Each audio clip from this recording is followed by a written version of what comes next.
गणेश उमेश रमेश को देवी सहित दिनेश, नमस्कार पंचदेव को हरो सकल कलेश।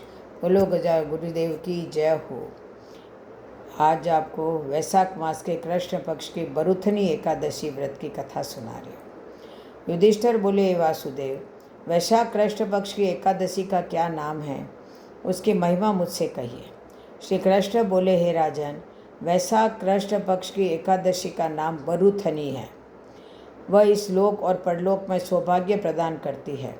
बरुथिनी का व्रत करने से सदा सुख रहता है और पाप की हानि और सौभाग्य की प्राप्ति होती है। मंद भाग्य वाली स्त्री भी सौभाग्यवती हो जाती है। यह मनुष्य को दोनों लोकों का आनंद और सब पापों को दूर करके पुनर्जन्म से मुक्ति देने वाली है। बरुथिनी का व्रत करने से मानदाता स्वर्ग को चला गया। धुंधमार आदि बहुत से राजा स्वर्ग को चले गए। भगवान शिवजी ब्रह्म कपाल से मुक्त हो गए। 10,000 वर्ष तप करने से जो फल मनुष्य को मिलता है, उसके समान फल बरुथिनी का व्रत करने से प्राप्त होता है।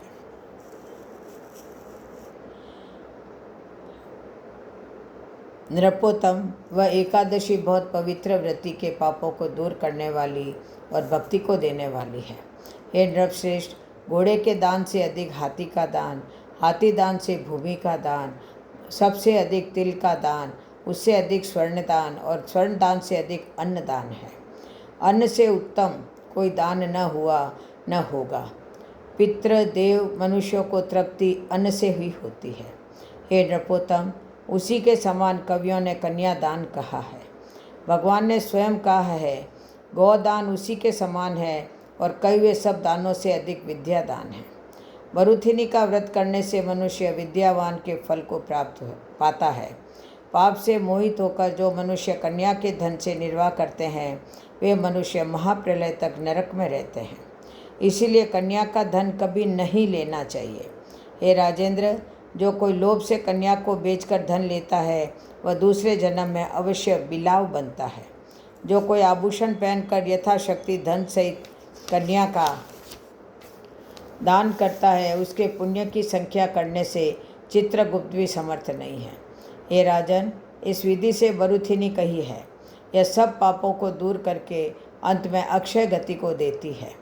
रात में जागरण करके जो जनार्दन का पूजन करते हैं, ये सब पापों से छूटकर परम गति को प्राप्त होते हैं। हे नरदेव, इस कारण पाप और यमराज के डरे हुए मनुष्यों को बरुथिनी का व्रत करना उचित है।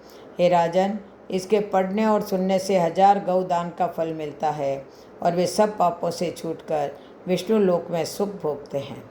फलाहार इस दिन खरबूजे का सगाड़ लेना चाहिए। बोलो एकादशी माता की जय हो। जय जय श्री राधे, जय जय श्री कृष्ण।